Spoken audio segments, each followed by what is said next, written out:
So how do some Bible translations get it so wrong? It's actually not very hard to understand. Hi, I'm Jeremy. I'm a deep skeptic, also a pastor.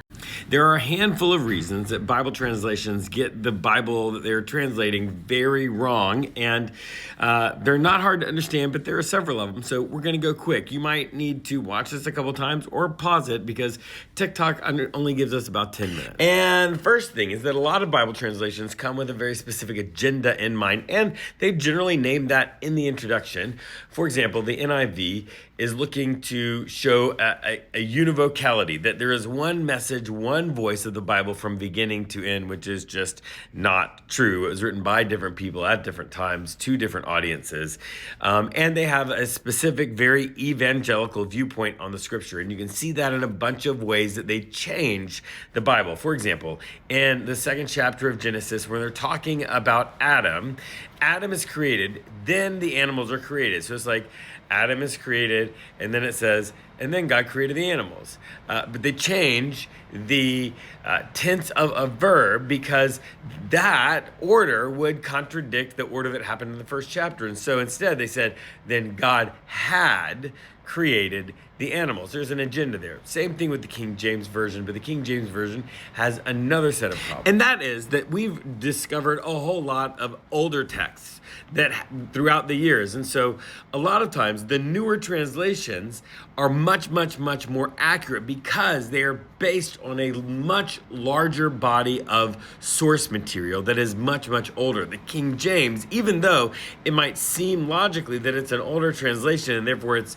more accurate because it's closer in time to when these things were written, it's not, because since then we have discovered an enormous amount of texts that are older than the ones that the King James was based on. And then there's the languages. Like the biblical languages are really hard to translate because you've got to make decisions about them. For example, you're talking first off about ancient languages that are dead, that are not spoken anymore. And so those languages, when you translate, one of them into English, you have to make a decision. Are you going to go word for word? Because if you go word for word, you might get the actual word correct in English while missing the overall meaning, because there's a lot of times that it's phrases, and the phrases have a different meaning or a different sense to them than the words themselves. But not only that, there are idioms, right? There are things that are said that you translate the word or the phrase accurately, but that doesn't capture the meaning. And to a person in the modern world, they would read it and be like, I don't understand what that is. Like, for example, there's this idea of people having the sort of word for word translation would be a good eye or a bad eye. That's how they would express it in Hebrew, but it actually means generous or stingy, right? A good eye is generous, bad eye is stingy. So what do you do there? Do you translate good eye and bad eye and nobody knows what that means? Or do you translate it generous and stingy? Oh, but there's more. There are words that appear only once in the Bible, that appear almost nowhere in other ancient texts. And so understanding what those words mean at all is really difficult. And so that kind of translation gets really into the weeds, and people are like, I don't really know exactly what that means. It has something to do with, but when we try to translate it directly, we just don't know. And this goes back to the earlier thing where we were talking about the older texts that are available.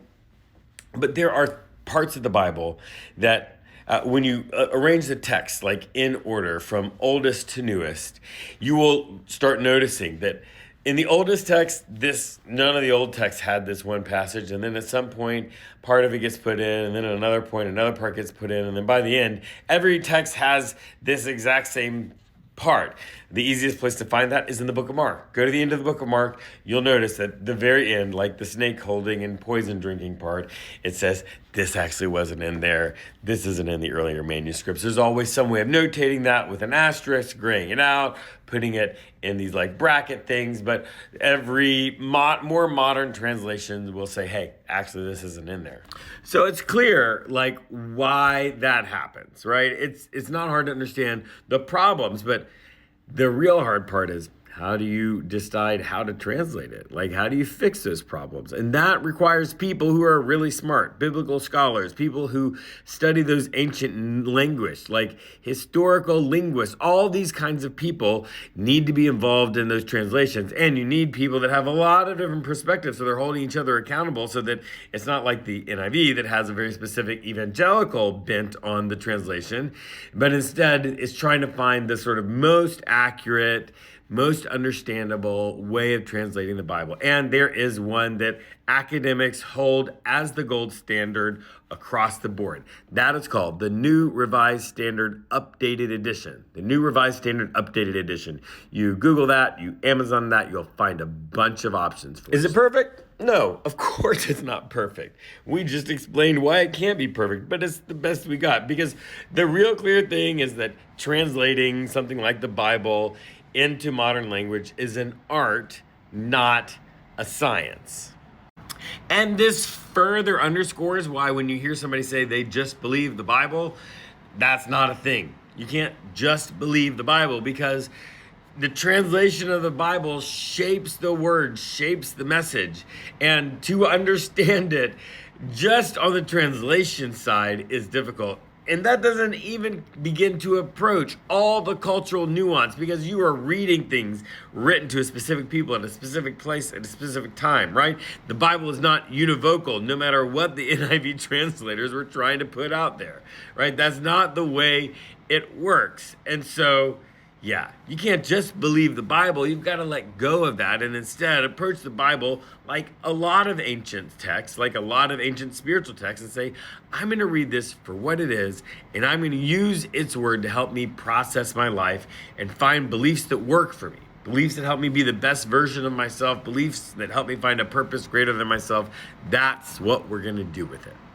And look, it was less than 10 minutes. I know it was kind of fast, so watch it again, take notes, do whatever you need.